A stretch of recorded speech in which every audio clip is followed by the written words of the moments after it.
इजलास की अंदरूनी कहानी सामने आने पर परवेज खटक ने वजाहत दे दी। कहा, मैंने वोट न देने की कोई बात नहीं की, मेरा सवाल था कि हमारी गैस की जो स्कीमें हैं वो चलनी चाहिए।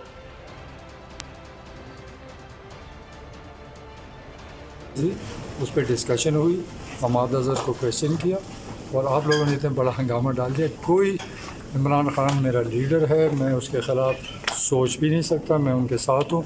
तो प्लीज़ सारे मीडिया को कहता हूँ कि इसको स्टॉप कर दें।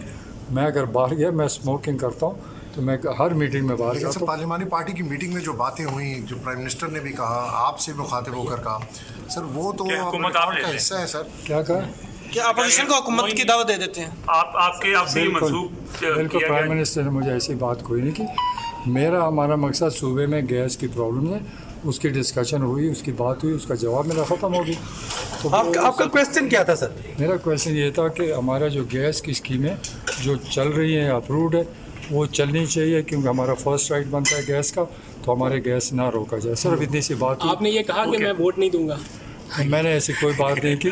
देखो, हमारी अंदरूनी बातें, हमारी पार्टियाँ हैं, पार्टी में बातें होती हैं। हमने कोई सख्त बात नहीं की, हमने रिक्वेस्ट की है कि ये जो गैस का हमारे मसले हैं, गैस की स्कीमें हैं, उसको चलनी चाहिए। और मैंने कोई सख्ती नहीं की। मैं प्राइम मिनिस्टर के ख़िलाफ़ नहीं हूँ, ना हो सकता हूँ, ना सोच सकता हूँ।